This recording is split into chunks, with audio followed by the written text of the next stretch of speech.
ఎట్టకేలకు ధర్మేంద్ర ప్రధాన్ గారు రిజైన్ చేశారు. The education minister of India. నేను డే 1 నుంచి ఇదే మాట్లాడినా, ఎవరేమన్నా కూడా స్టూడెంట్స్కి అన్యాయం చేసే వాళ్ళు ఎవరైనా కూడా అది తెలిసి తెలియక అదంతా పక్కన పెట్టండి. ఇన్వెస్టిగేషన్లో ఏం బయటకు వస్తుందో, ఎవరు క్రిమినల్స్, అది కూడా పక్కన పెట్టండి. ఆయన అండర్లో జరిగింది కాబట్టి ఆయన నైతిక బాధ్యత తీసుకొని రిజైన్ చేయాలి.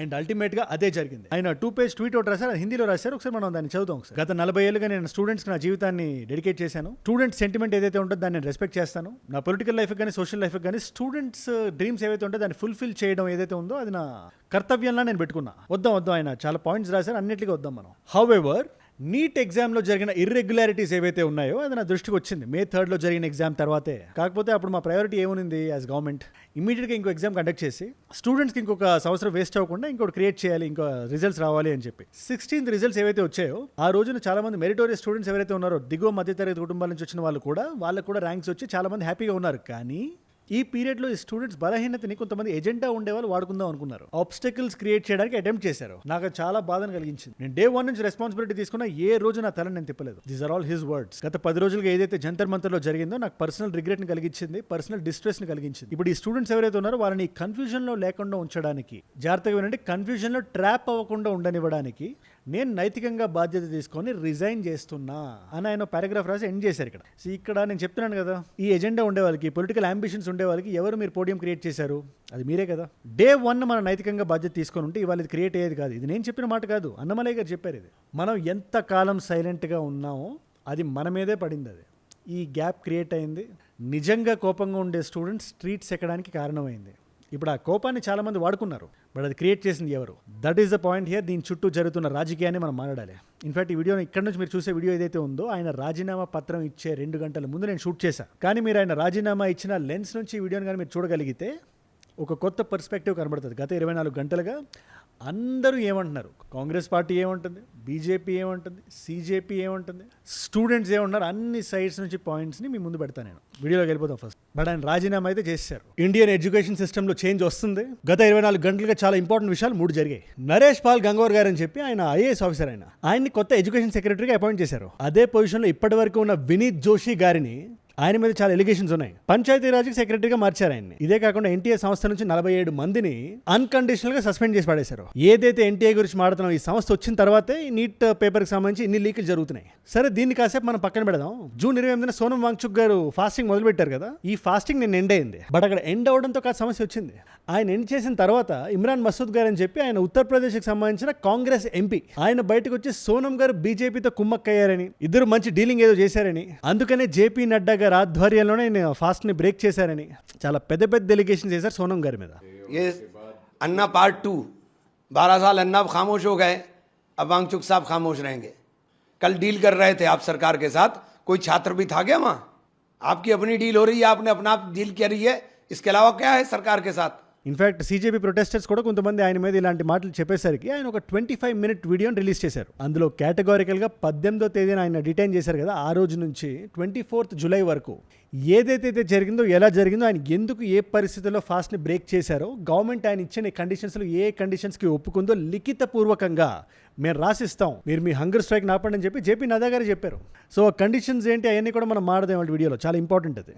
ఇది ఆయన వర్షన్, ఇది కంప్లీట్గా. ప్యారలల్గా అశుతోష్ రంకా గారు, సీజేపీకి సంబంధించిన స్పోక్స్ పర్సన్ ఎవరైతే ఉన్నారో, మోదీ గారు చేస్తున్న ఈ రీల్స్ మీద, వాళ్ళు ప్రస్తుతానికి ఒప్పుకున్న కండిషన్స్ మీద సోనం వాంగ్చుక్ గారికి, సీజేపీ పార్టీకి ఒప్పుకొని ధర్మేంద్ర ప్రధాన్ గారు రెసిగ్నేషన్ మీద ఆయన చాలా ఇంపార్టెంట్ స్టేట్మెంట్ ఒకటి చేశారు. ఆయన దీని మీద రాహుల్ గాంధీ గారు ఒక ప్రెస్ మీట్ కూడా పెట్టారు ఒక 45 నిమిషాల క్రితం, వీడియో షూట్ చేసిన టైంకి.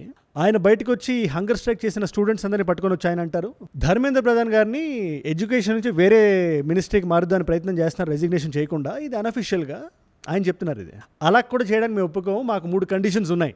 ఈ 3 కండిషన్స్ వింటున్న ప్రతిసారి ఆ 3 కండిషన్స్ ఈ 3 కండిషన్స్ అని మనం అనుకుంటాం కదా, ఇక్కడ ఒక్కొక్కరికి ఒక్కొక్క 3 కండిషన్స్ ఉన్నాయి. స్టూడెంట్స్ అడుగుతున్న 3 కండిషన్స్ వేరు, రాహుల్ గాంధీ గారు అడుగుతున్న 3 కండిషన్స్ వేరు, సీజేపీ పార్టీ అడుగుతున్న 3 కండిషన్స్ వేరు, సోనం వాంగ్చుక్ గారు అడిగిన 3 కండిషన్స్ వేరు. అవన్నీ మనం మాట్లాడుకుంటే కానీ అసలు మ్యాటర్ ఏంటో మనకు అర్థం కాదు. అండ్ అఫీషియల్గా రణధీర్ జైస్వాల్ గారు కూడా బయటకు వచ్చి, ఎంఈఏ స్పోక్స్ పర్సన్, సీజేపీకి అవుట్ సైడ్ ఫండింగ్ ఏమైనా సంబంధం ఉందా లేదా అనే పాయింట్ మీద ఆయన ఆన్సర్ చేశారు. అది కూడా ఇవాళ వీడియోలో మనం కవర్ చేద్దాం. అన్ని పార్టీస్ కవర్ చేసినట్టు అయిపోతుంది. సీజేపీ, సోనం వాంగ్చుక్ గారు, కాంగ్రెస్ పార్టీ, బీజేపీ. యాజ్ యూజువల్గా మన స్టైల్లో స్టూడెంట్ సైడ్ తీసుకొని ఎవరి సైడ్ తీసుకోకుండా అన్ని పాయింట్స్ మీ ముందు పెట్టే ప్రయత్నం నేను చేస్తాను. ఒక 10-15 నిమిషాల వీడియో ఉంటుంది. ఇది ఈజీగా అర్థమయ్యేలాగా ఒక నాలెడ్జ్ పిల్ల రోజు మీ ముందు తెచ్చి పూచి నాది. ఎటువంటి అప్డేట్ వచ్చినా కూడా దాన్ని మీరు మిస్ అవ్వకుండా మీ దాకా రావాలి అని మీరు అనుకుంటే మీరు ఒక్కటే పని చేయాలి. కింద కనబడే సబ్స్క్రైబ్ బటన్ నొక్కి పెట్టేసుకోండి. సబ్స్క్రైబ్ చేశారుగా, డన్. ముందుగా మనం బ్రేకింగ్ పాయింట్ నుంచి మనం మొదలు పెడదాం. సోనం వాంగ్చుక్ గారికి బీజేపీకి ఏమైనా డీల్ అయిందా, లేదా కాంగ్రెస్ ఎంపీ ఆయన ఇమ్రాన్ మసూద్ గారు చెప్తున్నట్టు ప్రస్తుతానికి సోనం వాంగ్చుక్ గారు ఇచ్చిన వీడియోలో ఇండైరెక్ట్గా కాంగ్రెస్ని అటాక్ చేశారు ఆయన. మీ అందరికీ నేను క్యారెక్టర్ సర్టిఫికేట్ పెట్టుకొని తిరగాల. 26 రోజులు నేను హంగర్ స్ట్రైక్ చేశాను కదా, నిజంగా డీలింగ్ చేసుకోవాలని చెప్పి నాకుంటే ఏసీ రూమ్లో కూర్చొని సరదాగా టేబుల్కి అవతల పక్క వాళ్ళు యువతల పక్క నేను కూర్చొని చేసుకునే వాళ్ళం. కానీ లడాక్ నుంచి ఇక్కడ దాకా వచ్చి ఢిల్లీ వేడిలో కూర్చొని ఇక్కడ హంగర్ స్ట్రైక్ చేయాల్సిన అవసరం నాకేముంది అనేది ఆయన వాదన. అండ్ ఇంకా ఇక్కడ సింపుల్గా చెప్పాలంటే లడాక్ స్టేట్హుడ్ గురించి కూడా మాట్లాడే మీనింగ్ వచ్చినట్టు ఆయన ఇక్కడ డిస్కస్ చేయడం మొదలు పెట్టారు.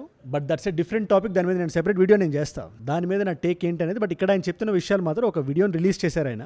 ఢిల్లీని నార్త్ కొరియాతో పోలుస్తూ ఇల్లీగల్గా నన్ను సఫ్దర్గంజ్ హాస్పిటల్లోకి తీసుకెళ్లారు. 18th రోజు మనం చూసాం కదా, పోలీసులు వచ్చి కొంతమంది వైట్ క్లాత్లో ఆయన పట్టుకెళ్లారు. ఆ రోజు హాస్పిటల్లో పెట్టినట్టు మాకు ఇష్టం లేకుండా పెట్టారు వాళ్ళు, గవర్నమెంట్ వాళ్ళు. అగైన్ ఇదంతా ఆయన వర్షన్ మాత్రమే. నా రూమ్లోకి ఎవరిని అలౌ చేయకుండా లడాక్ నుంచి వచ్చిన నా ఫ్రెండ్స్ కానీ పెద్ద పెద్ద కాస్ట్లీ టికెట్స్ పెట్టుకొని వచ్చారు, వాళ్ళందరినీ వెనక్కి పంపించారు. లోపలికి వచ్చిన పక్షి కూడా లోపల రాకుండా మొత్తాన్ని చుట్టేశారు. ఆల్మోస్ట్ ఒక జైలు లాంటి జీవితాన్ని నేను గడిపాను కొన్ని రోజులు. దాని తర్వాత నా వైఫ్ సండే అయినా కూడా హైకోర్టుకి వెళ్ళి, అండ్ వైఫ్ పేరు గీతాంజలి గారు, ఆవిడ హైకోర్టుకి వెళ్ళి పర్మిషన్ తీసుకురావడానికి 3-4 రోజులు పట్టింది. సింగిల్ బెంచ్ చేసి, డబుల్ బెంచ్ చేసి, రకరకాల డిస్కషన్లు జరిగిన తర్వాత హీఈస్ అ ఫ్రీ సిటిజన్, ఈయనకి నచ్చిన హాస్పిటల్లోకి ఈయన వెళ్ళొచ్చు అని చెప్పిన తర్వాత కూడా ఒక 4 hours పాటు అక్కడ ఉండే ఈ హాస్పిటల్ సిబ్బంది, పోలీసులు, వీళ్ళు వాళ్ళు ఉంటారు కదా, వాళ్ళు ఆపారని, దానికి కారణం టెక్నికల్ రీజన్స్ ఏవో చెప్పారని. ఇలాంటి సమయంలో మొత్తం డిజిటలైజ్ అయి ఉన్నప్పుడు హార్డ్ కాపీ కోసం వెయిట్ చేయడం ఏంటి అని చెప్పి ఆయన బయటికి వెళ్ళిపోతూ ఉన్నప్పుడు ఆయన వైఫ్ ఆయన కలిపి పోలీసులందరినీ తిడుతూ ఆ వీడియో రిలీజ్ చేశారు. ఒకసారి మీరు చూడండి. అది दोस्तों वीडियो में आपको दिखाएंगे कि अस्पताल में किस तरह पुलिस के साथ टकराव होता है, सोनम वांगचुक के साथ धक्का मुक्की होती है, फोन छीनने की कोशिश होती है और वो जमीन पर लेट जाते हैं. अस्पताल का हैरान करता वीडियो आपको दिखाएंगे. साथ ही सोनम वांगचुक गुस्से में आखिरकार किस नेता को बोले. ఎనీవేస్, దాని తర్వాత మెందాక హాస్పిటల్కి పట్టుకెళ్లారని, అది వాళ్ళకి నచ్చిన హాస్పిటలే కానీ అక్కడ కూడా పరిస్థితులు ఏ విధంగా ఇంప్రూవ్ అవ్వలేదని, ఆల్మోస్ట్ ఆ డిటైన్డ్ ఫీలింగ్ అలాగే ఉంచారని, ఆయన సొంతూరు లడాక్ నుంచి వచ్చిన ఫ్రెండ్స్ ఎవరైతే ఉన్నారో గేట్ దగ్గర ఆపేశారని, వెనక్కి పంపించేశారని. అలా 1-2 రోజులు ఉన్న తర్వాత ట్యూస్డే రోజు అనుకుంటా జేపీ నడ్డా గారు, జితేంద్ర సింగ్ గారు వచ్చి కలుస్తా అన్నారని చెప్పి ఈయనకి చెప్పారు. ఈయన కూడా ఓకే అన్నారు, ఎందుకంటే ఈయన దగ్గర కొన్ని కండిషన్స్ ఉన్నాయి. ఆ కండిషన్స్ ఒప్పుకుంటే బ్రేక్ని ఫాస్ట్ని బ్రేక్ చేద్దాం అని చెప్పి ఈయనకు ఉంది. సో వాళ్ళు వచ్చిన తర్వాత ఈయన అడిగారు, సార్ నాకు కావాల్సిన కండిషన్స్ కొన్ని ఉన్నాయి. పాయింట్ నెంబర్ 1 అదే మనందరికీ తెలిసిందే, ధర్మేంద్ర ప్రధాన్ గారు రిజైన్ చేయడం. నేను డే 1 నుంచి ఈ స్టాండ్ మీద మాత్రం నేనున్నా. I'm also with the students of this country. Condition number 2, ఒక అకౌంటబిలిటీ రావాలి, కొత్త లాస్ పాస్ అవ్వాలి. ఇది కూడా మళ్ళీ మీరు టైం తీసుకొని కాదు, ఒక నెల లోపల 30 daysలో you have to implement it. ఎవరైతే తప్పులు చేస్తారో నీట్ పేపర్కి సంబంధించి ఎన్టీఏ కానీ, స్కూల్స్ కానీ, ప్రిన్సిపల్ కానీ, ఎవరైనా కానీ కడీ సజా మిల్ని చెయ్యే. కండిషన్ నెంబర్ 3, విక్టిమ్ ఫ్యామిలీస్ ఎవరైతే ఉన్నారో, 20 మంది పిల్లలు ఎవరైతే చనిపోయారో వాళ్ళ కుటుంబాలకి ఒక్కొక్కరికి ₹1 తరపున ఇవ్వాలి. ఒక బిల్ ఒకటి పాస్ అవ్వాలి పార్లమెంట్లో. ఈ బిల్లుకి సంబంధించి కూడా మనం మాడదాం. ఈ డిస్కషన్ అవ్వగానే దాని గురించి మాడతాను నేను. కొత్త బిల్లు ఒకటి పట్టుకొస్తుంది గవర్నమెంట్. ఆ బిల్ ప్రకారం ఎటువంటి శిక్షలు పడతాయి అవన్నీ. అగైన్ అది కూడా ఈ కండిషన్స్లో ఉంది. అండ్ యాజ్ యూజువల్గా అన్ని కండిషన్స్లోనూ ఓవర్ ఆర్కింగ్ థీమ్ లాగా అకౌంటబిలిటీ ఉండాలని చెప్పి ఆయన పేర్కొన్న తర్వాత ఇందులో 2-3 కండిషన్స్కి వాళ్ళు కొంచెం జంకారు. ముఖ్యంగా రెసిగ్నేషన్ దగ్గర కన్ఫర్మేషన్ ఇవ్వలేదు. అండ్ అన్నిటికన్నా ముఖ్యంగా ఈయన ఇంకొక పాయింట్ చెప్పారు ఇక్కడ. ఎవరెవరైతే ప్రొటెస్ట్లో పాల్గొన్నారో గత 30-35 డేస్గా వాళ్ళని కానీ, 20వ తేదీన వచ్చి చలో సంసద్ ప్రోగ్రాంలో పాల్గొన్న స్టూడెంట్స్కి కానీ ఎవరి మీద ఎటువంటి కేసు పడకుండా, ముఖ్యంగా ఎన్ఎస్ఏ కేసులు గట్రా పడకుండా మీరు చూసుకోవాలని చెప్పి ఈయన పేర్కొన్నారు. ఇదంతా ఈయన వర్షన్, ఇది ఈయన వీడియోలో చెప్పిన వర్షన్. ఇన్ఫాక్ట్ ఈయన ఇలా అడగగానే అకౌంటబిలిటీ దగ్గర, డెడ్ లైన్ దగ్గర అండ్ ఆల్సో రెసిగ్నేషన్ దగ్గర వాళ్ళు జంకారు. కానీ మిగతా 2 ఇంపార్టెంట్ పాయింట్స్ ఏవైతే ఉన్నాయో, స్టూడెంట్స్ మీద కేసులు పెట్టాం, విక్టిమ్ ఫ్యామిలీస్కి కాంపన్సేషన్ ఇస్తాం, ఈ రెండిటికి వాళ్ళు ఒప్పుకున్నారు. ఎవరు? జేపీ నడ్డా గారు, జితేంద్ర సింగ్ గారు. ఒప్పుకోవడమే కాదండి, మీరు నాకు రాసి ఇవ్వాలి అని చెప్తే, లేదు రాసి ఇవ్వం అని చెప్పినప్పుడు ఆయన ఫాస్ట్ బ్రేక్ చేయలే. తర్వాత మళ్ళీ వాళ్ళు వెనక్కి వెళ్ళి నెక్స్ట్ డే వచ్చి అదే మీడియేటర్ ఎవరైతే ఉన్నారో ఆ మీడియేటర్ వెళ్ళి ఇతని దగ్గరికి వెళ్ళి, లేదు ఈసారి లిఖితపూర్వకంగా రాయడానికి ఒప్పుకున్నారు అన్నప్పుడు ఆయన ఇంకా డిలే చేస్తే, ఇంకా ఈయన ఒక సినిమా డైలాగ్ లాంటిది కూడా ఒకటి చెప్పారు. ఈయన ఏదైనా యుద్ధం చేస్తున్నప్పుడు కొన్నిసార్లు గట్టిగా నొక్కడం కాదు, వదిలేయడం నేర్చుకోవాలి. అదే ఎక్కడ నెగ్గాలో కాదు, ఎక్కడ తగ్గాలో తెలుసుకోవాలి. ఆ రోజు నేను అది తెలుసుకున్నాను. ఇన్ఫ్యాక్ట్ నేను ఇంకో కండిషన్ కూడా పెట్టాను. ప్రతి పార్టీ నుంచి ఒక పార్టీ దగ్గర నేను ఫాస్ట్ని బ్రేక్ చేయడం కాకుండా అన్ని పార్టీస్, సీజేపీ కానీ, కాంగ్రెస్ కానీ, అపోజిషన్ కానీ, రూలింగ్ కానీ, అన్ని పార్టీల మధ్యలో నేను ఫాస్ట్ని బ్రేక్ చేస్తా. మినిమం ఒక్కో పార్టీ నుంచి ఇద్దరు ఉండనివ్వండి, స్టూడెంట్ బాడీ నుంచి పీపుల్ ఉండనివ్వండి అని అడిగితే వాళ్ళు దానికి ఒప్పుకోలేదు. ఇన్ఫాక్ట్ చాలా మంది వచ్చిన తర్వాత వాళ్ళు బయట ఆపేశారు. ఇంకా లాగితే తెగిపోద్దని చెప్పి ఆ రోజు ఆయన ముందు నేను జ్యూస్ తాగాను తప్పితే నా లోపల నా మనసులో ఎటువంటి దురుద్దేశం లేదు, నేను అది చేయడం తప్పని మీరు అనుకుంటే నన్ను క్షమించండి అనే మీనింగ్ వచ్చినట్టు ఒక 25 నిమిషాల వీడియో రిలీజ్ చేశారు ఈయన. ఇప్పుడు 25 నిమిషాల వీడియోలో ఎవరెవరైతే ఈయన మీద ఎలిగేషన్ చేస్తున్నారో, ఈయనతో కలిసిపోయారు, ఆయనతో కుమ్మకేరు, ఇది చేశారు అది చేశారని చెప్పి ఇందులో ఈ సీజేపీ పార్టీకి సంబంధించిన కొంతమంది ఉన్నారు ప్రొటెస్ట్ చేసిన వాళ్ళు, కాంగ్రెస్ పార్టీకి సంబంధించిన కొంతమంది ఎంపీలు ఉన్నారు. అందులో ముఖ్యంగా ఇమ్రాన్ మసూద్ అనే వ్యక్తి ఒకడు. వీళ్ళందరికీ చెప్తూ మీకు అసలు మనస్సాక్షి లేదా నా మీద ఇలాంటి ఎలిగేషన్స్ వేయడానికి, నేను మీ మంచి కోసమే చేశాను కదా అని చెప్పి ఆయన అపోజిషన్ పార్టీకి సీజేపీ పార్టీకి ఇండైరెక్ట్గా చెప్పారు ఆయన. ఇది సోనం వాంగ్చుక్ గారి వర్షన్ ఇదంతా. నౌ ఇప్పుడు ఒక బిల్ గురించి మాట్లాడుకున్నాం కదా మనం. ఈ బిల్లు ఒకటి పార్లమెంట్లో పాస్ అవ్వాలని చెప్పి మాన్సూన్ సీజన్లో ఈ బిల్లు గురించి ఒక డిస్కషన్ జరుగుతుందని చెప్పి పీఎం మోదీ గారు ఒక వీడియో రిలీజ్ చేశారు మొన్న. అందులో డిస్కస్ చేశారు. అండ్ ఇన్ఫాక్ట్ దాని తర్వాత కూడా ఇంకొక వీడియోలో అగైన్ ఫ్రంట్ కెమెరా అవుట్ పెట్టుకొని కొంచెం జెన్జీ మోడ్లో ఆయన thank you for every one, మీతో ఎంగేజ్ చేయడానికి చాలా హ్యాపీగా ఉందని మీనింగ్ వచ్చినట్టు ఆయన మాట్లాడారు. ఇవన్నీ కొన్ని hundreds of millions of views వస్తున్నాయి వీటికి. ఇంటర్నేషనల్ గ్లోబల్ హెడ్లైన్స్ కూడా చేస్తుంది అది, for both good and bad reasons. In fact Hollywood actor ఒక వ్యక్తి కూడా రియాక్ట్ అయ్యాడు దీని గురించి, కాక్రోచెస్ అది అని చెప్పి. అగైన్ అది కొంచెం సస్పిషియస్ అనిపిస్తుంటుంది నాకు, యూఎస్ యాక్టర్స్ కానీ ఇలాంటి రియాక్ట్ అవుతున్నప్పుడు వీటి మీద. నిన్న మనం ఎఫ్సీఆర్ఏ బిల్ గురించి మాట్లాడుకున్నాం, ఒకసారి నిన్నటి వీడియో చూడండి మీరు చూడకపోతే. ఎనీవేస్ ఇప్పుడు ఆ బిల్లో ఏముండబోతుంది అంటే బయటకు అనఫిషియల్గా మనకు చెప్తున్న సోర్సులు ఏంటంటే ఎవరెవరైతే ఇలా నీట్ పేపర్స్ ఇన్వాల్వ్ అయినారో up to 10 years of imprisonment ఉంటుంది, 10 సంవత్సరాల వరకు జైలుకి పంపించే అవకాశం ఉంటుంది, 10 కోట్ల వరకు ఫైన్ చెల్లించాల్సిన అవసరం ఉంటుంది. అంటే ఎవరైతే డబ్బులకి కక్కుర్తిపడి ఇలాంటి విషయాలు చేస్తున్నారో, ఎంత డబ్బులు అయితే వాళ్ళు ఆశిస్తున్నారో అంతకన్నా ఎక్కువ డబ్బులు చెల్లించేంత ఫైన్ ఉండబోతుంది. క్విక్ హియరింగ్స్ ఉండడానికి ఫాస్ట్ ట్రాక్ కోర్ట్స్ రాబోతున్నాయి. ప్రతి కేసుని వితిన్ 3 months డెడ్ లైన్ పెట్టి సాల్వ్ చేసేలాగా కొత్త లాస్ అయితే రాబోతున్నాయని చెప్పి మనకు అర్థమవుతుంది. కాకపోతే దీనికి కాంగ్రెస్ పార్టీ కానీ సీజేపీ కానీ చెప్తున్న వాదన ఏంటంటే ఇవన్నీ బ్యాండెడ్ మెజర్స్ ఇవి. అంటే తప్పులు జరిగిన తర్వాత వాటి మీద ఎలా రియాక్ట్ అవ్వాలో మీ గవర్నమెంట్ మాట్లాడడం తప్పితే అసలు తప్పులే జరగకుండా ఉండాలంటే ఏం చేయాలో మీరు మాట్లాడలేదు. అలా మీరుంటే ఎలా? అసలు అశుతోష్ రంకా అనే వ్యక్తి మాట్లాడుతూ మీరు ముందు రిజైన్ చేయించండి అని అడుగుతున్నాడు ఆయన. Again it's very simple. Government side వాదన ఎలా ఉంది, మీరు మాతో ఎంగేజ్ చేయడానికి మీరు రాకుండా ఫస్ట్ రెసిగ్నేషన్ చెప్పి అంటారేంటి? గవర్నమెంట్ సైడ్ ఆలోచిస్తే ఎలా ఉంటుందంటే, ముఖ్యంగా బీజేపీ సైడ్, సరే మాది ఒక వ్యక్తి రిజైన్ చేసిన తర్వాత అపోజిషన్ పార్టీస్ దీన్ని ఒక వీక్ సాఫ్ట్ స్పాట్లా చూసి ప్రతిసారి ప్రతి మినిస్టర్ని ప్రతి ఎంపీని రిజైన్ చేయించాలన్నప్పుడు ఇలా రోడ్లు ఎక్కేస్తే డెమోక్రసీ స్మూత్ ఫ్లోలో రన్ అయినట్టు ఎట్లుంటుంది, ఒక రాంగ్ ప్రెసిడెంట్ని సెట్ చేసినట్టు ఉంటుంది కదా అని చెప్పి గవర్నమెంట్ వాదన. కానీ ధర్మేంద్ర ప్రధాన్ గారు ఒక ఎక్సెప్షన్. ఇవాళ స్టూడెంట్స్ దగ్గర ఒక కోపం ఉంది, వాళ్ళకి ఫస్ట్ టైం కాదు కదా జరిగింది. ఇవాళ ఒక స్టూడెంట్ ఒక రీల్ చూస్తున్నాను నేను, అశుతోష్ ఆ వ్యక్తి పేరు. I will try to play that reel. If the government doesn't agree, millions more will come to Delhi, because this time will not hold back, will not stay silent. We have seen too much, we have witnessed too much, we have experienced too much. 20th July ko the way the police behaved, we have seen it all now. So the government really needs to get its act together, otherwise the youth of this country is going to take them down, and take them down very badly. ఆయన అంటాడని ఇది clear example ఎంతమంది students ఇది ఎలా face చేశారు. ఎందుకంటే 2 సంవత్సరాలు కష్టపడి ఒక ఎగ్జామ్ రాసి, ఆ ఎగ్జామ్ రాసిన తర్వాత కౌంటింగ్ చేయించుకొని అనఫిషియల్గా ఈ క్వశ్చన్కి ఆన్సర్ రాశానని చెప్పి టిక్ మార్క్లని చూసి 671 స్కోర్ వచ్చింది. పక్క మంచి కాలేజ్లో సీట్ వస్తుందని చెప్పి వాళ్ళు సార్ లైక్ చెప్పేసారు. సెలబ్రేట్ అసలు he's on cloud 9 that day. అలాంటి మైండ్ సెట్లో ఉండే వ్యక్తి ఓవర్ నైట్ ఒక అన్సర్టనిటీలోకి వెళ్ళిపోయాడు. మీరు మళ్ళీ ఎగ్జామ్ రాయాలని గవర్నమెంట్ నుంచి ఒక కాల్ వచ్చినప్పుడు, అంటే మళ్ళీ అదే కష్టం, అవే నిద్రలేని రాత్రి మళ్ళీ గడపాలి అన్నప్పుడు లోపల ఒక పవర్ లాగేసినట్టు ఉంటుంది కదా. He was feeling like that. Of course మనం తప్పులు జరిగిన తర్వాత తప్పుల్ని కప్పిపుచ్చడానికి ఏమైనా మాట్లాడొచ్చు, అది గవర్నమెంట్ చేయకూడదని చెప్పి నేనైతే కోరుకున్నాను. అకౌంటబిలిటీ తీసుకోవాలి, ఎజెండాకి లొంగకూడదు, దట్స్ ఫర్ షూర్. బట్ ఖచ్చితంగా accountability has to be taken. ఆ తప్పుల్ని రైట్ చేసే ప్రయత్నం చేయకండి అంతే. ఇవాళ నిర్మలా సీతారామన్ గారు కూడా దీని గురించి మాట్లాడుతూ ఆవిడేమంటారు, ఆవిడ లేదండి ఇంకా ఎక్కువ టైం వచ్చింది స్టూడెంట్స్కి ఇంకా ప్రిపేర్ అవ్వడానికి అని చెప్పి ఆవిడ అంటున్నారు. అఫీషియల్ పొజిషన్స్ నుంచి ఇలాంటి స్టేట్మెంట్స్ వచ్చిన ప్రతిసారి it break the hearts of students. అది మాత్రం నేను చెప్పగలుగుతా. అదొక యుద్ధం, అది ఎగ్జామ్ అనేది. ఏదో కీ ఇస్తే మళ్ళీ వాళ్ళు ఆన్ అయినట్టు కాదు కదా. అందుకని ఇలాంటి తప్పులు మళ్ళీ చేయకుండా ఉండడానికి మనం చూడాలి. As a democracy we should function like that. ఖచ్చితంగా ఈ లాస్ ఏవైతే ఉన్నాయో అవి ఇంకా స్ట్రింజెంట్ అవడం వల్ల మనకు చాలా మంచి జరుగుతుంది. కొత్త వ్యక్తులను అపాయింట్ చేస్తారు ఎడ్యుకేషన్ సెక్రటరీ లాగా. ఒక వెల్ ఆయిల్ డెమోక్రసీలో మనం పనిచేస్తున్నాం. మనం ఇలాంటి ప్రొటెస్ట్ ఏదైతే ఉందో ఇన్ని రోజుల పాటు జరగడం, అఫ్ కోర్స్ ఆ 20th జరిగింది, దాన్ని నేను సమర్థించను. పోలీసులు చేసింది పోలీసులకు జరిగింది. కొంతమంది ఎజెండాస్తో రాజకీయం చేయడం వల్ల వాళ్ళ లబ్ధి కోసం ఇలాంటి జరుగుతుంటాయి. That part is very sad. But ఇదే ఏదైనా కమ్యూనిస్ట్ కంట్రీలో ఇలాగే జరగాల్సి వస్తే మీరే ఒకసారి ఊహించుకోండి ఎట్లాంటి సిచ్యువేషన్ ఉంటుందో, ఆ ప్రొటెస్ట్ చేసిన వాళ్ళ పరిస్థితి ఎలా ఉంటుందో. So at least on that front government వినడానికి రెడీ అవుతుంది, డిస్కోర్స్కి రెడీ అవుతుంది, డిసెంట్కి రెడీ అవుతుంది. అండ్ అన్నిటికన్నా ముఖ్యంగా రెసిగ్నేషన్ గురించి 24 గంటలు మాకు టైం కావాలని చెప్పి గవర్నమెంట్ స్టూడెంట్స్ అడుగుతుంది, విచ్ ఇస్ కమెండబుల్. చూద్దాం ఆ 24 గంటల తర్వాత ఏం జరుగుతుందో. నేను బిగినింగ్ నుంచి చెప్తున్నా, సీజేపీ పార్టీ గురించి కానీ ఆ పార్టీ హెడ్స్ గురించి కానీ personally I cannot vouch for them.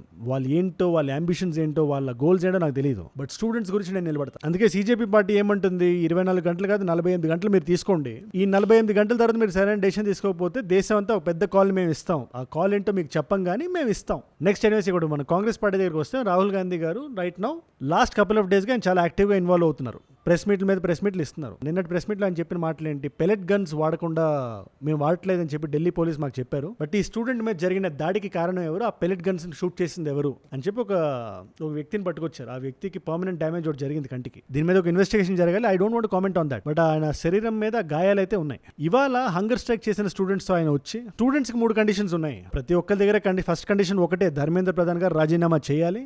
20వ తేదీన స్టూడెంట్స్ కి ఇంతమంది స్టూడెంట్స్ కి ఇన్ని దెబ్బలు తగిలాయి కదా, ఆ ఆర్గనైజ్ చేసిన వాళ్ళని ఇంప్లిమెంట్ చేసిన వాళ్ళని ఇద్దరిని శిక్షించాలి. 3వది ప్రధానమంత్రి మోదీ గారు బయటకు వచ్చి మా అందరికీ సారీ చెప్పాలి అని చెప్పి రాహుల్ గాంధీ గారు వాళ్ళ వర్జన్స్ ముందు పెట్టారు. ఎవరైతే సోనం వాంగ్చుక్ గారితో పాటు చేసిన హంగర్ స్ట్రైక్ చేసిన పిల్లలు ఉన్నారు కదా, ఆ 3 ఆడపిల్లలు వాళ్ళతో పాటు వచ్చారు. మనీషా, ఎగ్జాక్ట్లీ 3 పేర్లు నాకు తెలియదు, but Manisha is one of the girls names. చూద్దాం ఇది ఎక్కడి వరకు వెళ్తుందో, దీని ఫైనల్ అవుట్పుట్ ఏమొస్తుందో మనకి. బట్ ప్రస్తుతానికి అయితే సిచ్యువేషన్ ఇలా ఉంది. అండ్ ఎంఈఏకి సంబంధించి, గవర్నమెంట్కి సంబంధించి పెద్దగా రిట్రాక్షన్స్ ఏం బయటకు రాలేదు. మోదీ గారు ఒక ట్వీట్ పెట్టారు, గవర్నమెంట్ చేతుల మీదుగా సోనం వాంగ్చుక్ గారు ఫాస్ట్ అయిపోయింది. అది సో సోనం వాంగ్చుక్ గారు సీజేపీ నుంచి డీకపుల్ అయిపోయారు. ఆయన టెక్నికల్ గా మనం మాట్లాడాల్సి వస్తుంది. సీజేపీ స్పోక్స్ పీపుల్ ఏమంటున్నారు, అశుతోష్ రంకా అండ్ సౌరభ్ వీళ్ళందరూ, సోనం వాంగ్చుక్ గారు మీరు తప్పు పట్టకండి, మేము 26 రోజుల పాటు ఎన్నిసార్లు చెప్పినా కూడా ఆయన ఫాస్ట్ బ్రేక్ చేయలేదు.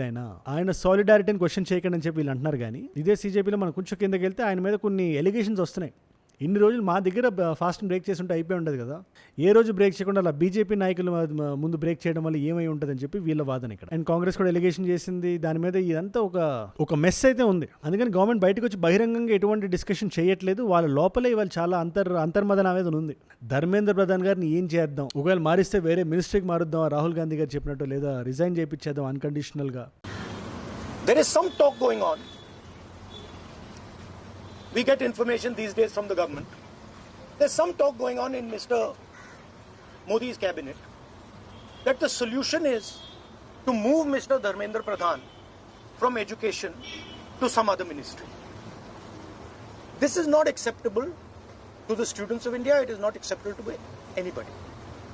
The reason is Mr. Pradhan is a symbol of corruption and of what has happened to the future of India's children. He is a symbol of the destruction of the most valuable thing that this country has, which is our students and their future. And so there is going to be no conversation about Mr. Dharmendra Pradhan being moved here, moved there, put behind, forward, nothing. Mr. Dharmendra Pradhan has to be sacked, period. దీనికి సంబంధించి ఎటువంటి వార్త అఫీషియల్గా మనకు బయటికి రాలేదు. కానీ సీజేపీకి సంబంధించి ఫారెన్ ఫండింగ్ ఏమైనా వస్తుందా అని డైరెక్ట్ క్వశ్చన్ రణధీర్ జైస్వాల్ గారిని అడిగితే ఆయన లేదు, ప్రస్తుతానికి మా దగ్గర అలాంటి ఇన్ఫర్మేషన్ ఏం లేదని చెప్పి అఫీషియల్గా చెప్పాడు ఆయన. అది మీ ముందు పెడదాం అనుకుంటున్నాను. जो ऑनगोइंग प्रोटेस्ट चल रहा है दिल्ली में, उस प्रोटेस्ट को लेकर कई चीजें निकलकर सामने आ रही हैं कि इसमें फॉरेन फंडिंग है, फॉरेन हाथ है, पाकिस्तान का हाथ है, कई चीजें स्प्रेड हो रही हैं. तो क्या एमईए भी इन चीजों को देख रहा है, उस पर कुछ रिएक्ट करेंगे? बात आपने उठाई कि फॉरेन फंडिंग वगैरह की बात जो आपने कही, जो प्रदर्शन चल रहा है, तो मैं ये कहना चाहूँगा कि मेरे पास इस मसले पर किसी प्रकार का कोई इन्फॉर्मेशन आपसे साझा करने के लिए नहीं है. అది ఎటువంటి కన్క్లూజివ్ ఎవిడెన్స్ మనకి ఇవ్వదు, కానీ జస్ట్ యాజ్ ఎ పాయింట్ మీ ముందు పెడుతున్నా. బట్ గవర్నమెంట్ ఖచ్చితంగా దీని మీద రియాక్ట్ అవుతుంది. అండ్ ఫైనల్ రియాక్షన్ ఏముంటుంది అనేది మనకి మండే తెలుస్తుంది క్లియర్గా, క్రిస్టల్ క్లియర్గా. ఆ రోజు మాన్సూన్ సీజన్లో పార్లమెంట్లో ఏ డిస్కషన్ అయితే జరగబోతుందో అది ఏం జరగబోతుందని చెప్పి దేశం మొత్తం వెయిట్ చేస్తుంది. మీన్వైల్ సీజేపీ ప్రొటెస్ట్ లొకేషన్ దగ్గర క్రౌడ్స్ కొంచెం తగ్గారు. I don't want vouch for that, but still will see అక్కడ ఏం జరుగుతుందో. సాటర్డే, సండే, మండే ఎలా ఉండబోతుంది. ఎటువంటి కొత్త అప్డేట్ వచ్చినా నా సైడ్ నుంచి ఒక వీడియో ఖచ్చితంగా మీ దాకా వస్తుంది. ఇవాళ మల్టిపుల్ చాయిస్ క్వశ్చన్ నేను వీడియోలో చెప్పిన పాయింట్ మీద అడుగుతా, మీరు ఎంత అటెంటివ్గా చూస్తున్నారనే పాయింట్ మీద ఒకసారి మీరు try to answer this question. ఎన్టీఏకి సంబంధించి కొంతమంది అఫీషియల్స్ని టర్మినేట్ చేశారని చెప్పాను కదా, అందులో ఎంతమంది? Option A is 27, option B is 32, option C is 47, option D is 58. మీకు సమాధానం తెలిస్తే కింద రాయండి. తెలుసుకుందాం అనుకుంటే ఇన్స్టాగ్రామ్కి వచ్చేసేయండి. అక్కడ అజయ్ ఫ్రమ్ ఏజూడ్ అని ఉంటుంది. అజయ్ ఫ్రమ్ అని రాయండి. It's verified profile, tick mark ఉంటుంది, 1+ మిలియన్ ఫాలోవర్స్ ఉంటారు. మీరు టక్ అని వచ్చేయచ్చు. అక్కడ ఇలాంటి వీడియోస్ని రీల్స్లో చూడొచ్చు. నా లైఫ్లో నా చుట్టూ ఏమైనా జరుగుతున్నా, నాకు ఏదైనా వీడియో ఐడియా టాపిక్ మీరు ఇద్దాం అనుకున్నా కూడా ఇట్స్ అ గ్రేట్ ప్లేస్. డెఫినెట్గా అక్కడికి వచ్చి మీరు ఫాలో కొట్టి పెట్టేసుకోండి. అండ్ ఏజూడ్ గ్లోబల్ అని మీ నాన్ తెలుగు ఫ్రెండ్స్కి నాకు కైండ్ ఆఫ్ వీడియోస్ మీరు షేర్ చేద్దాం అనుకుంటే దాన్ని కూడా సబ్స్క్రైబ్ చేసి పెట్టుకోండి. అండ్ మీరు ఇక్కడ దాకా ఈ వీడియోలో వచ్చారంటే నా వీడియోస్ మిమ్మల్ని ఆకట్టుకుంటున్నాయి, ఒక వాల్యూ పొందుతున్నారు. Thank you so much for that.